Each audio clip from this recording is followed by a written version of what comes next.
കൃഷ്ണ. എല്ലാവർക്കും മാധവത്തിലേക്ക് സ്വാഗതം.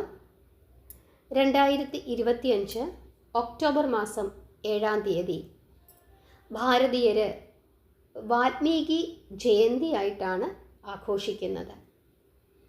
ആരാണ് വാൽമീകി? ആദി കവിയാണ് വാൽമീകി. വാൽമീകിയുടെ കഥയൊക്കെ നമുക്കെല്ലാവർക്കും അറിയാം. രത്നാകരൻ എന്ന കാട്ടുകൊള്ളക്കാരൻ പിന്നീട് ആദികവിയായി മാറിയ ആ ഒരു പരിണാമം അതൊക്കെ നമുക്കെല്ലാവർക്കും അറിയാം. ശ്രീരാമചന്ദ്രൻ്റെ കാലഘട്ടത്തിൽ തന്നെയാണ് വാൽമീകിയും ജീവിച്ചിരുന്നത്. വാൽമീകി എന്ന മഹർഷി രാമായണത്തിലെ ഏതു ഭാഗത്തിലാണ് പ്രത്യക്ഷപ്പെടുന്നത് നിങ്ങൾക്കറിയാമോ? അത് ഉത്തരകാണ്ഡത്തിലാണ്. ഈ രാമരാവണ യുദ്ധം അതിന് കാരണം എന്താണ്? രാവണൻ സീതാദേവിയെ തട്ടിക്കൊണ്ടു പോയതല്ല അതിൻ്റെ മൂലകാരണം. നിങ്ങൾക്കറിയാമോ? ശൂർപ്പണഖ എന്ന രാക്ഷസിയാണ് അതിന് കാരണം. ശൂർപ്പണഖയുടെ പ്രേരണ നിമിത്തമാണ് രാവണൻ സീതാദേവിയെ തട്ടിക്കൊണ്ടു പോയത്. അത് കാരണമാണ് പിന്നീടുള്ള സംഭവ വികാസങ്ങളൊക്കെ നടന്നത്. രാമായണം എന്ന കഥയിൽ വാൽമീകിയുടെ ആ ഭാഗം അത് നമുക്കൊന്ന് നോക്കാം. ശ്രദ്ധിച്ചു കേട്ടുകൊള്ളണം.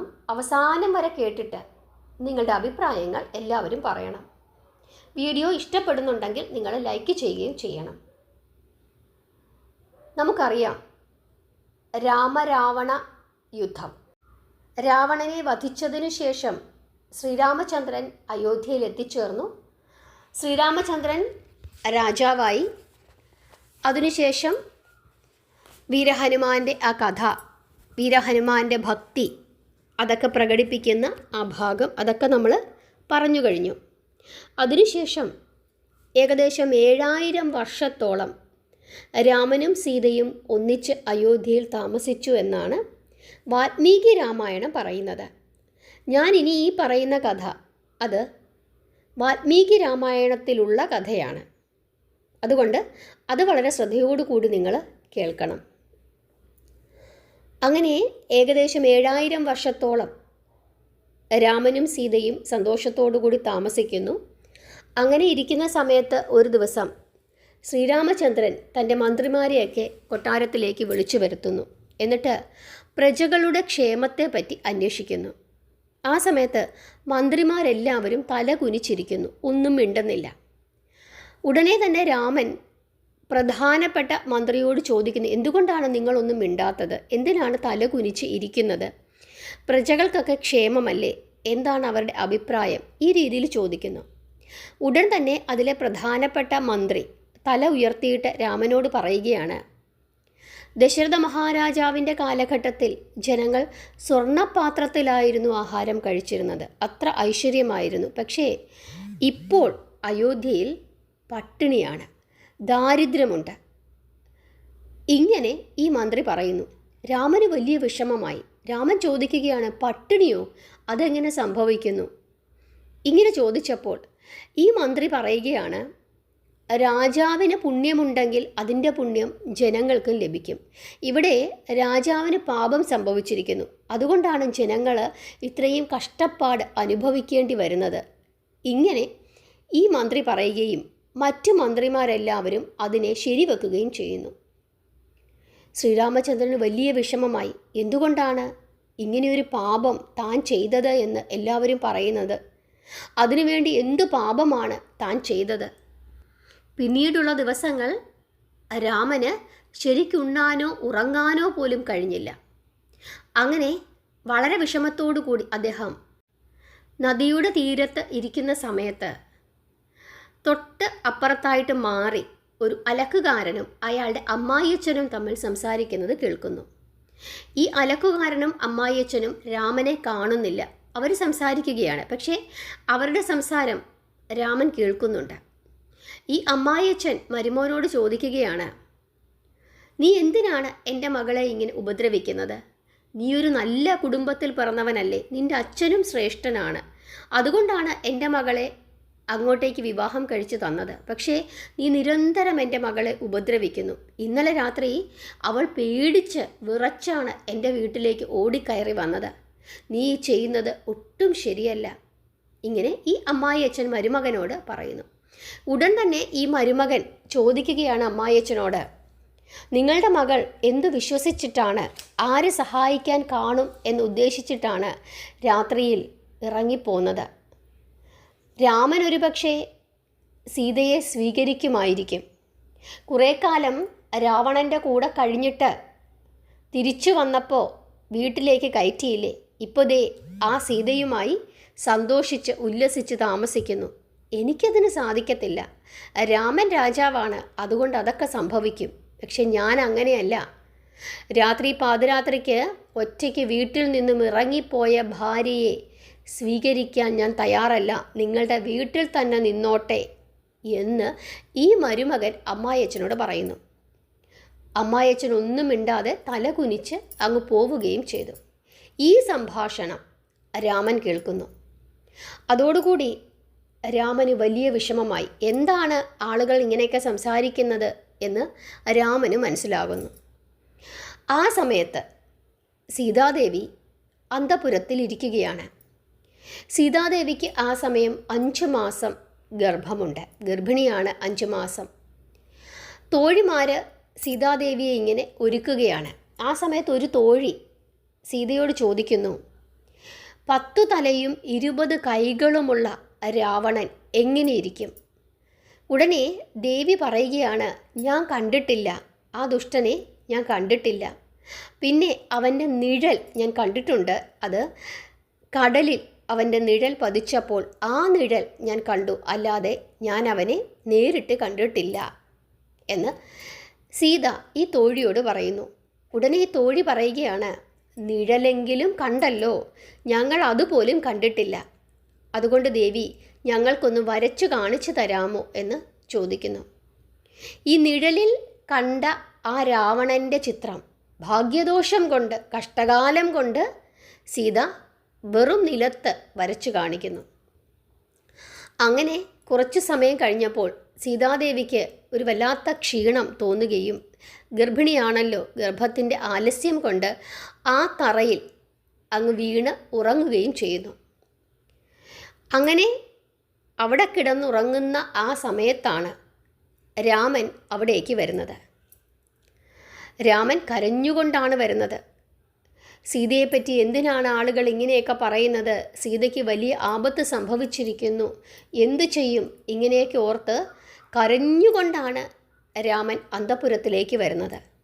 അപ്പോഴാണ് മറ്റൊരു കാഴ്ച. സീതാദേവി വെറും നിലത്ത് കിടക്കുന്നു. അതിൻ്റെ തൊട്ടടുത്തായിട്ട് രാവണൻ്റെ പടം വരച്ച് വെച്ചിരിക്കുകയും ചെയ്യുന്നു. ശ്രീരാമചന്ദ്രന് തന്നേക്കാൾ വിശ്വാസമാണ് സീതയെ. പക്ഷേ ഈ കാഴ്ച മറ്റൊരാൾ കണ്ടാൽ അവർ സീതയെപ്പറ്റി അപവാദം പറഞ്ഞുണ്ടാക്കും. അത് രാജാവെന്ന നിലയിൽ തനിക്ക് ദുഷ്കീർത്തി ഉണ്ടാക്കും. അത് പ്രജകളെ ബാധിക്കും. പ്രജകൾ വേണ്ടാതീനം പറഞ്ഞുണ്ടാക്കും. അത് രാജ്യത്തിനെ ബാധിക്കും. ഇതിനുള്ള സാഹചര്യങ്ങൾ ദേവി തന്നെ ഉണ്ടാക്കി കൊടുക്കുകയാണല്ലോ എന്ന് ഹൃദയവേദനയോടുകൂടി രാമൻ ആലോചിച്ചു. സീതാദേവിയോട് രാമൻ ഒന്നും മിണ്ടിയില്ല. തിരിച്ച് രാജസദസ്സിലേക്ക് വരികയാണ്. വന്നിട്ട് തൻ്റെ സഹോദരന്മാരെ എല്ലാവരെയും വിളിച്ചു വരുത്തി. എന്നിട്ട് പറഞ്ഞു, രാജാവിന് ദുഷ്കീർത്തി ഉണ്ടാക്കുന്നതാരായാലും അവരെ ഞാൻ ഉപേക്ഷിക്കും. നിങ്ങളാണെങ്കിലും നിങ്ങളെയും ഞാൻ ഉപേക്ഷിക്കും.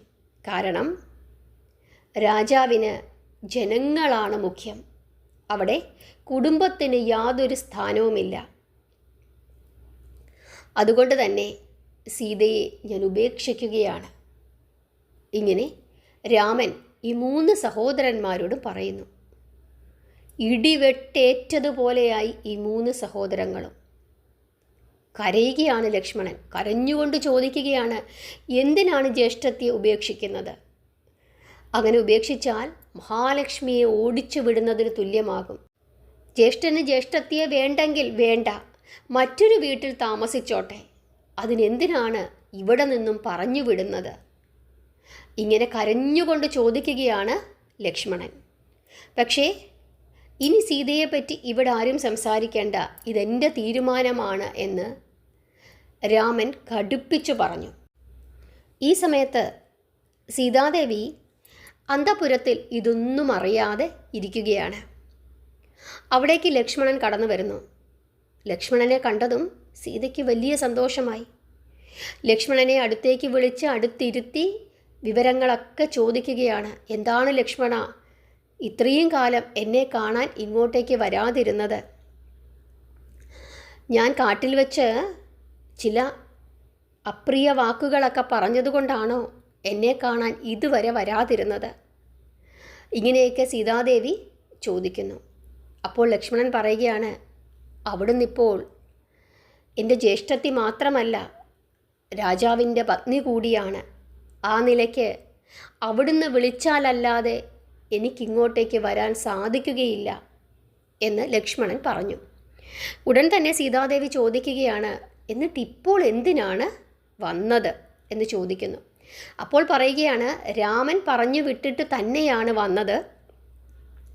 അവിടുന്ന് കഴിഞ്ഞ ദിവസം തപോവനത്തിൽ പോകണമെന്നും അവിടെ മുനിപത്നിമാരെ കാണണം എന്നുള്ള ഒരാഗ്രഹം പറഞ്ഞിരുന്നുവല്ലോ.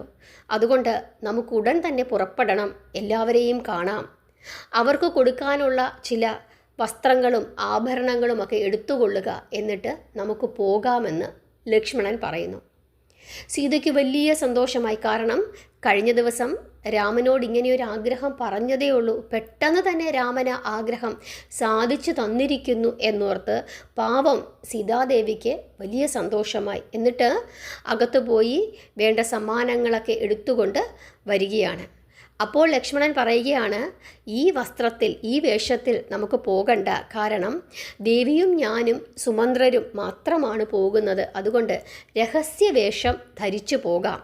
അതായത് ജനങ്ങൾക്ക് പെട്ടെന്ന് തിരിച്ചറിയരുത്, ആ രീതിയിലുള്ള വസ്ത്രം ധരിച്ച് നമുക്ക് പോകാമെന്ന് പറയുകയും അങ്ങനെയുള്ള വസ്ത്രം ധരിച്ച് ഇവർ 3 പേരും കൂടെ പുറപ്പെടുകയും ചെയ്യുന്നു. പുറപ്പെട്ട് കുറച്ചായപ്പോഴേക്കും ചില ദുർനിമിത്തങ്ങൾ സീതാദേവി കാണുന്നു. ലക്ഷ്മണനോട് പറയുകയാണ്, ചില ദുർനിമിത്തങ്ങൾ കാണുന്നുണ്ടല്ലോ അനുജ, നമുക്ക് തിരിച്ചു പോകാം. രാമനോട് പറയാതെയാണല്ലോ നമ്മൾ പോകുന്നത്, വളരെ ധൃതി പിടിച്ചാണല്ലോ നമ്മൾ പോകുന്നത്. അത് തന്നെയുമല്ല, അമ്മയോട് പറഞ്ഞതുമില്ല. പെട്ടെന്നുള്ള ആ ഒരു സന്തോഷത്തിൽ ചാടി പുറപ്പെടുകയും ചെയ്തു. നമുക്ക് തിരിച്ചു പോകാം, ചില ദുർനിമിത്തങ്ങൾ കാണുന്നുമുണ്ട് എന്ന് ദേവി അനുജനോട് പറയുന്നു. പക്ഷേ ലക്ഷ്മണൻ പറയുകയാണ്, നമുക്ക് പോകാം, ഇപ്പോൾ നമ്മളിതാ പകുതിയിൽ കൂടുതൽ ദൂരം പിന്നിട്ട് കഴിഞ്ഞിരിക്കുന്നു, യമുനാ നദിയുടെ തീരത്തെത്തിക്കഴിഞ്ഞിരിക്കുന്നു എന്ന് പറഞ്ഞിട്ട് ലക്ഷ്മണൻ കരയുകയാണ്. ദേവിയും ലക്ഷ്മണനും രഥത്തിൽ നിന്നിറങ്ങുന്നു. എന്നിട്ട് ഒരു വള്ളത്തിൽ കയറി യമുനാ നദി കടന്ന് മറുകരയെത്തുന്നു. ലക്ഷ്മണൻ അപ്പോഴേക്കും മുറുക്ക കരയാൻ തുടങ്ങി, ഉച്ചത്തിൽ കരയാൻ തുടങ്ങി. സീതാദേവിക്ക് ആകപ്പാടെ ഒരു അങ്കലാപ്പ് തോന്നിയിട്ട് എന്തിനാണ് കരയുന്നത് എന്ന് ചോദിക്കുന്നു. അപ്പോൾ ലക്ഷ്മണൻ പറയുകയാണ്, ജ്യേഷ്ഠത്തി, എനിക്ക് പറയാൻ കരുത്തില്ല. രാമൻ്റെ ആജ്ഞ അനുസരിച്ച് ദേവിയെ വനവാസത്തിന് വിടാൻ കൊണ്ടുവന്നിരിക്കുകയാണ് എന്ന് ലക്ഷ്മണൻ ദേവിയോട് പറയുന്നു. ഇത് കേട്ടതും സീതാദേവിക്ക് അതികഠിനമായ ദുഃഖമാണുണ്ടായത്. എന്നിട്ട് പറയുകയാണ്, ഇത്ര ദൂരം വന്നിട്ടാണോ ലക്ഷ്മണ ഇതൊക്കെ പറയുന്നത്? വാൽമീകിയുടെ ആശ്രമത്തിലേക്ക് എന്നെ കളവു പറഞ്ഞ് എന്തിനാണ് കൊണ്ടുവന്നത്? ധാർമ്മികനും കീർത്തിമാനുമാണ് രാമൻ. അയോധ്യയിൽ വെച്ചു തന്നെ എന്നോട് ഈ കാര്യം നിനക്ക് പറയാമായിരുന്നില്ലേ?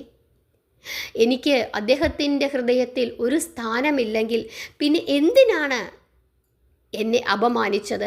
എന്തിനാണ് എന്നെ അപമാനിക്കുന്നതിനായി ലങ്കയിൽ വെച്ചു തന്നെ അഗ്നിപരീക്ഷ നടത്തിയത്? എന്തിനാണ് എന്നെ അപമാനിച്ചത്? ഞാൻ നിന്റെ മുമ്പിൽ വെച്ച് യമുനയിൽ എൻ്റെ ഈ ജീവൻ ഉപേക്ഷിക്കും. രഘുവംശത്തിന് ദുഷ്കീർത്തിയുണ്ടാകും ഞാൻ അങ്ങനെ ചെയ്താൽ. ഞാനിപ്പോൾ 5 മാസം ഗർഭിണിയാണ്. എൻ്റെ കൂടെ എൻ്റെ കുഞ്ഞും മരിക്കട്ടെ, രാമൻ്റെ കുഞ്ഞുങ്ങൾ അങ്ങനെ മരിക്കട്ടെ, ഇങ്ങനെയൊക്കെ പറഞ്ഞ് സീതാദേവി നിലവിളിക്കുന്നു. അപ്പോൾ സീതാദേവിയെ ആ ആശ്രമത്തിൻ്റെ മുറ്റത്ത് ഒറ്റയ്ക്കു നിർത്തിയിട്ട് ലക്ഷ്മണൻ തിരിഞ്ഞു നടന്നു. സീതാദേവി രാമൻ എവിടെ, രാമൻ എവിടെ എന്ന് പറഞ്ഞ് ഉറക്ക നിലവിളിക്കുന്നു. സീതാദേവിയുടെ ആ വിലാപം കേട്ടിട്ട് വാൽമീകി മഹർഷി തൻ്റെ ശിഷ്യന്മാരോടൊത്ത് പുറത്തേക്കിറങ്ങി വരുന്നു. സീതാദേവിയെ കണ്ടതും കൈകൂപ്പി വണങ്ങി വാൽമീകി. എന്നിട്ട് വാൽമീകി സീതയോട് പറയുന്നു, രാമപത്നി ജാനകി, ജനകപുത്രി നന്ദിനി, ദശരഥൻ്റെ പുത്രവധു സീതേ, ലോക അപവാദം ഭയന്ന് നിർദോഷിയായ നിനക്ക് വനവാസം രാമൻ വിധിച്ചിരിക്കുന്നു. വിഷമിക്കാതിരിക്കൂ. ഇങ്ങനെ പറയുകയാണ് വാൽമീകി. അതിനുശേഷം വാൽമീകി സീതയെ അകത്തേക്ക് കൂട്ടിക്കൊണ്ടു പോകുന്നു. അവിടെ മുനിപത്നിയുണ്ട്. മുനിപത്നി സീതയെ സ്വീകരിക്കുന്നു. കരഞ്ഞുകൊണ്ട് ലക്ഷ്മണൻ അയോധ്യയിലേക്ക് യാത്രയായി. അവിടെ ലക്ഷ്മണനെ കാത്ത് സുമന്ത്രർ നിൽക്കുന്നുണ്ടായിരുന്നു. അങ്ങനെ അവർ രണ്ടുപേരും അയോധ്യയിലേക്ക് പോകുന്ന വഴിക്ക് സുമന്ത്രർ ലക്ഷ്മണനോട് ഒരു കഥ പറയുന്നു. ദശരഥ മഹാരാജാവ് യജ്ഞം നടത്തുന്നു. ആ സമയത്ത് സകല മുനിമാരും യജ്ഞശാലയിൽ ഒത്തുകൂടുന്നു. അവർ പറയുകയാണ്, യജ്ഞഫലമായി രാജാവിന് 4 പുത്രന്മാർ ജനിക്കും. എല്ലാ അസുരന്മാരെയും വിറപ്പിക്കുന്ന വീരന്മാരായിരിക്കും അവർ. അവർ 4 പേരും മഹാവിഷ്ണുവിൻ്റെ അവതാരങ്ങളായിരിക്കും. പിതാവിൻ്റെ സത്യം പാലിക്കാനായി രാമൻ വനത്തിൽ പോകും. ശൂന്യഗ്രഹത്തിൽ നിന്ന് രാവണൻ സീതയെ അപഹരിക്കും. രാവണനെ വധിച്ച് രാമൻ പത്നിയെ മോചിപ്പിക്കും. 11,000 വർഷം രാമൻ രാജ്യം ഭരിക്കും.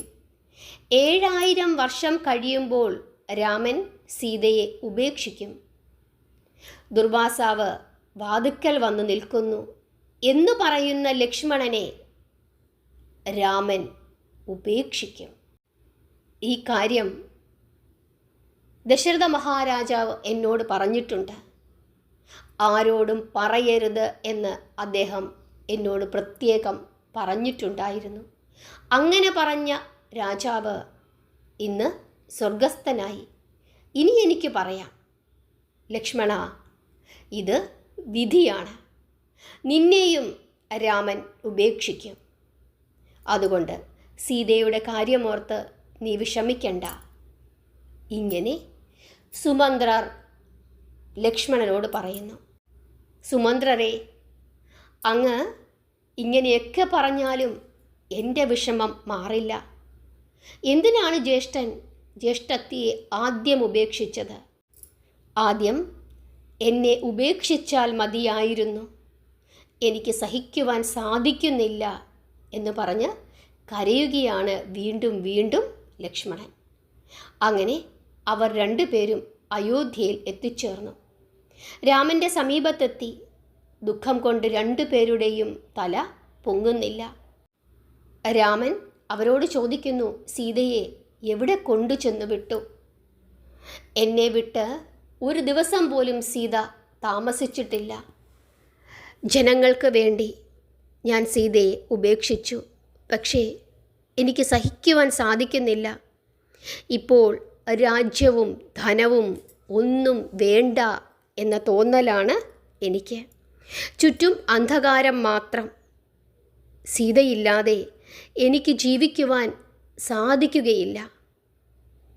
കാട്ടിലാണോ സീതയെ ഉപേക്ഷിച്ചത്? ദുഷ്ടമൃഗങ്ങളുണ്ടോ? അവർ സീതയെ ഉപദ്രവിക്കുമോ? ഇങ്ങനെയൊക്കെ ചോദിച്ച് രാമൻ നിലത്തു വീണ് കരയുകയാണ്. രാമൻ്റെ കരച്ചിൽ കണ്ടപ്പോൾ ലക്ഷ്മണൻ പറയുകയാണ്, ഞാൻ ദേവിയെ വാൽമീകിയുടെ ആശ്രമത്തിലാണ് കൊണ്ടുചെന്ന് ആക്കിയത്. അവിടുന്ന് കൽപ്പിച്ചാൽ സൂര്യൻ അസ്തമിക്കുന്നതിന് മുമ്പ് സീതയെ തിരികെ കൊണ്ടുവരാം. ഉടൻ തന്നെ രാമൻ പറയുകയാണ്, സീതയെ ഞാൻ ഉപേക്ഷിച്ചു. വീണ്ടും സ്വീകരിക്കുന്നത് ശരിയല്ല. പക്ഷേ സീതയില്ലാതെ എനിക്ക് ജീവിക്കുവാൻ സാധിക്കുകയില്ല. ഞാൻ എങ്ങനെ ജീവിക്കും? എനിക്കതിന് സാധിക്കുകയില്ല എന്ന് പറഞ്ഞ് വീണ്ടും വീണ്ടും തൻ്റെ വിധിയെപ്പറ്റി ഓർത്ത് കരഞ്ഞുകൊണ്ട് രാമൻ കരയുന്നു.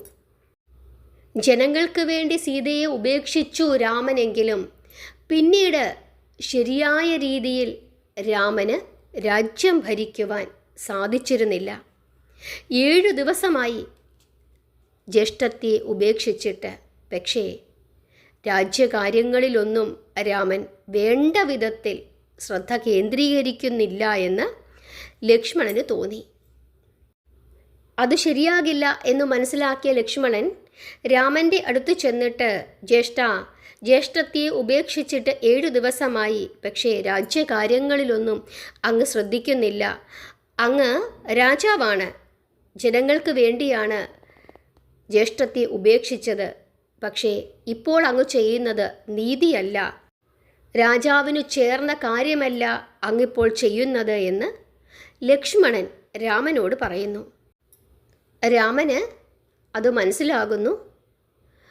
രാമൻ ദുഃഖം കടിച്ചമർത്തിക്കൊണ്ട് രാജ്യകാര്യങ്ങളിൽ ശ്രദ്ധിക്കാമെന്ന് ലക്ഷ്മണനോട് പറയുന്നു. അങ്ങനെ ശ്രീരാമൻ സഭയിലേക്ക് പോയി. ലക്ഷ്മണൻ ഗോപുരദ്വാരത്തിൽ ചെന്നു നിന്നു. അപ്പോൾ കുലഗുരുവായ വസിഷ്ഠൻ അവിടേക്ക് വന്നു. കശ്യപൻ, നാരദൻ മുതലായ എല്ലാ മുനീശ്വരന്മാരും അവിടെ എത്തിച്ചേർന്നു. അവർ രാമനെ കാണണം എന്നുള്ള ആവശ്യം ലക്ഷ്മണനോട് പറയുന്നു. ആ സമയത്ത് ഒരു നായ അവിടേക്ക് വരികയാണ്.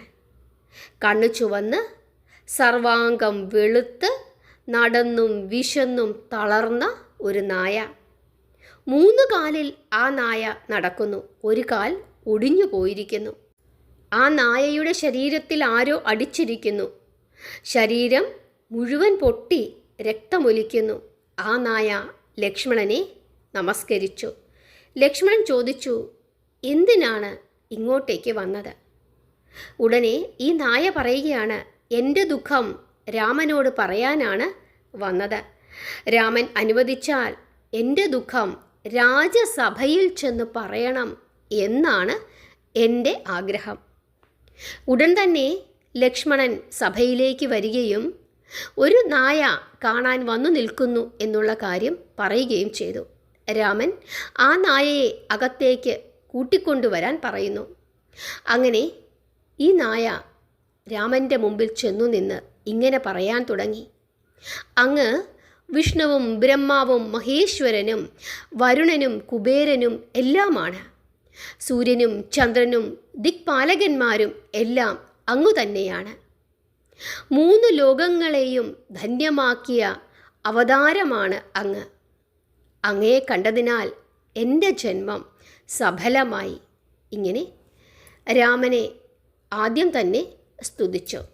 അതിനുശേഷം രാമൻ ഈ നായയോട് ചോദിക്കുകയാണ്, വീണ്ടും വീണ്ടും പലമാതിരി എന്നെ സ്തുതിച്ചല്ലോ, എന്തിനാണ് വന്നത് എന്ന് പറയൂ. ഉടൻ തന്നെ ഈ നായ കരയാൻ തുടങ്ങി. എന്നിട്ട് പറയുകയാണ്, ഞാൻ ഒരു തെറ്റും ചെയ്തില്ല, പക്ഷെ സന്യാസി എന്നെ വെറുതെ തല്ലി. അടികൊണ്ട് ഞാൻ ദുഃഖിതനാണ്. 3 ദിവസം ഒരു ഭക്ഷണവും കഴിക്കാതെയാണ് ഞാനിപ്പോൾ ഇവിടേക്ക് വന്നിരിക്കുന്നത്. ഉടൻ തന്നെ ഈ നായ വീണ്ടും പറയുകയാണ്, ഞാൻ എന്തു തെറ്റു ചെയ്തിട്ടാണ് എന്നെ തല്ലിയത് എന്ന് സന്യാസിയോട് ചോദിക്കണം. ഇതാണ് ഈ നായയുടെ ആവശ്യം. രാമൻ കൽപ്പന കൊടുത്തു, സന്യാസിയെ വേഗം കൊണ്ടുവരിക. എന്തിനാണ് നായയെ തല്ലിയത് എന്ന് ചോദിക്കണം. രാമൻ്റെ ആജ്ഞ അനുസരിച്ചിട്ട് ദൂതൻ ചെന്ന് സന്യാസിയെ കൂട്ടിക്കൊണ്ടുവന്നു. ലക്ഷ്മണൻ സന്യാസിയെ സഭയിലേക്ക് കൊണ്ടുവന്നു. രാമൻ ചോദിച്ചു, ഇതാണോ സന്യാസി ധർമ്മം? എന്തിനാണ് ഈ പാവം ജീവിയെ വേദനിപ്പിച്ചത്? രാമൻ്റെ ഇപ്രകാരമുള്ള ചോദ്യം കേട്ടപ്പോൾ ആ സന്യാസി പറയുകയാണ്, ഞാൻ എല്ലാ ദിവസവും ഗംഗാനദിയുടെ തീരത്ത് നാമം ജപിക്കാറുണ്ട്. അതിനുശേഷം ഭിക്ഷ എടുക്കുന്നതിനായി ഞാൻ നഗരത്തിലേക്ക് പോകാറുമുണ്ട്. ഒരു ദിവസം ഞാനിങ്ങനെ പോകുന്ന സമയത്ത് ഞാൻ പോകുന്ന വഴിയുടെ നടുക്കായിട്ട് ഈ നായ ഇങ്ങനെ കിടക്കുകയാണ്. പല തവണ ഞാൻ പറഞ്ഞു എനിക്ക് വഴി തരൂ എന്ന്. പക്ഷേ ഈ നായ എഴുന്നേറ്റില്ല. ഒരു കണ്ണുകൊണ്ട് എന്നെ ഇങ്ങനെ നോക്കുന്നു, എന്നിട്ട് കള്ളയുറക്കം നടിച്ച് കിടക്കുന്നു. അത് സഹിക്കാൻ വയ്യാതെ ഞാനൊരു വടിയെടുത്ത് അടിച്ചതാണ്. കാരണം എനിക്ക് വിശപ്പ് സഹിക്കുവാൻ സാധിക്കുമായിരുന്നില്ല എന്ന് ഈ സന്യാസി രാജാവിനോട് പറയുന്നു. അതായത് രാമനോട് പറഞ്ഞു. എന്നിട്ട് പറഞ്ഞു, ഞാൻ ചെയ്തത് തെറ്റാണെങ്കിൽ എനിക്ക് ഉചിതമായ ശിക്ഷ കൂടി തന്നുകൊള്ളുക. അതും കൂടി പറയുന്നു. ഉടൻ തന്നെ രാമൻ സദസ്യരോടെല്ലാവരോടും എന്ത് ചെയ്യണം എന്ന നിലയിൽ ചോദിക്കുന്നു. ഇവിടെ ആരാണ് കുറ്റക്കാരനെന്ന് നിങ്ങൾ പറയൂ എന്ന് സദസ്യരോട് പറഞ്ഞു. അവരെല്ലാവരും സന്യാസിയാണ് കുറ്റം ചെയ്തത് എന്ന നിലയിൽ സംസാരിക്കുന്നു.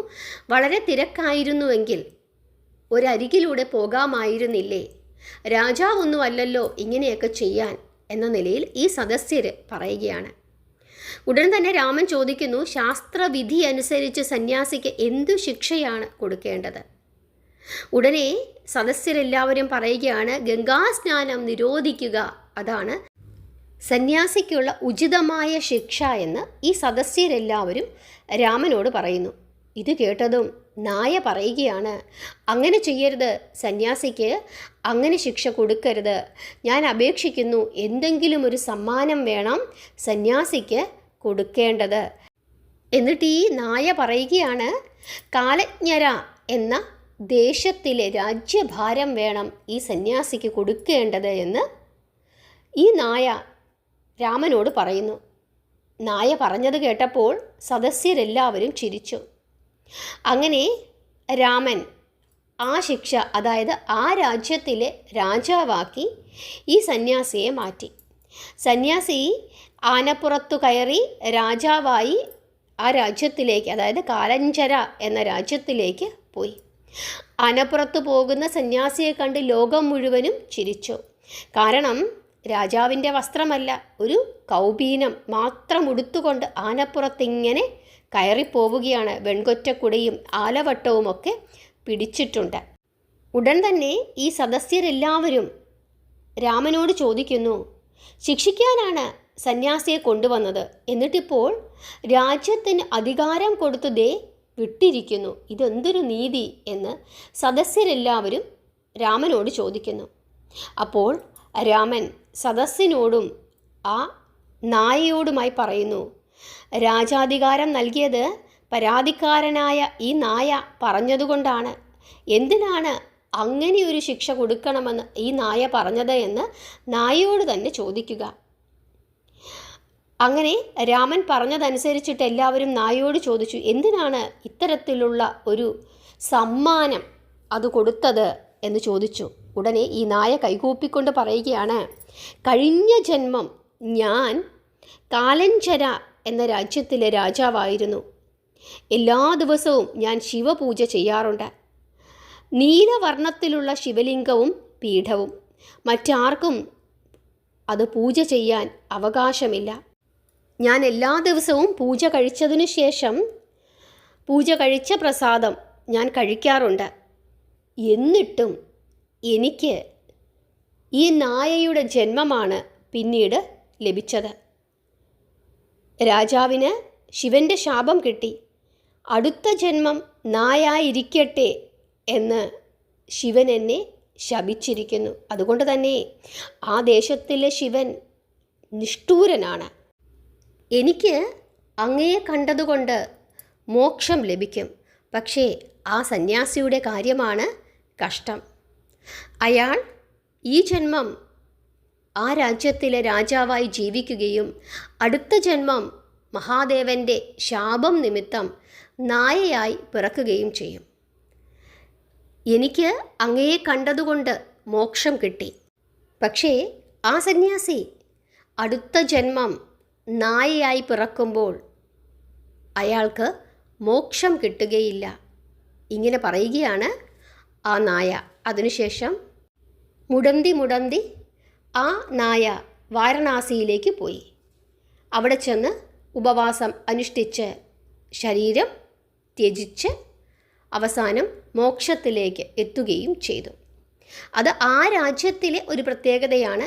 അവിടുത്തെ രാജാവിന് അങ്ങനെയൊരു ശിവശാപമുണ്ട്. അതായത് ആ രാജ്യത്തിലെ രാജാവ് അടുത്ത ജന്മം നായയായി പിറക്കും. അത് ശാപമാണ്.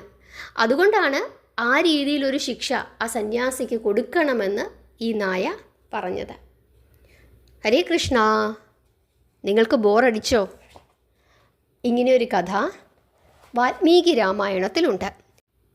ബംഗാളിലെ രാമായണമായ കൃത്തിവാസ രാമായണത്തിലും ഈ കഥ വളരെ വിശദമായി പറയുന്നുണ്ട്. നിങ്ങളിൽ എത്ര പേർക്ക് ഈ കഥ അറിയാമായിരുന്നു? നിങ്ങൾ കമൻ്റ് ഇടണം. ഇതിനു ശേഷമുള്ള വളരെ ദുഃഖകരമായ എന്നാൽ ഭക്തി നിർഭരമായ ഭാഗമുണ്ട്. നമുക്ക് മറ്റൊരവസരത്തിൽ ഇതിൻ്റെ ബാക്കി ഭാഗം കൂടി പറയാം. അവിടെ ലവനും കുശനുമുണ്ട് ആ കഥാഭാഗത്തിൽ. അതുപോലെ ശ്രീരാമചന്ദ്രൻ്റെ യജ്ഞമുണ്ട്, കാഞ്ചന സീതയുണ്ട്, സീതാദേവിയുടെ ദേഹവിയോഗമുണ്ട്, ശ്രീരാമചന്ദ്രൻ്റെ ദേഹവിയോഗമുണ്ട്, ലക്ഷ്മണനെ ശ്രീരാമൻ ഉപേക്ഷിക്കുന്ന ഭാഗവും ഉണ്ട്. ഈ ഭാഗങ്ങളൊക്കെ നിങ്ങൾക്കറിയാമോ? നിങ്ങൾ അഭിപ്രായങ്ങൾ പറയുക, നാമം ജപിക്കുക, പ്രാർത്ഥിക്കുക. ഹരേ കൃഷ്ണ.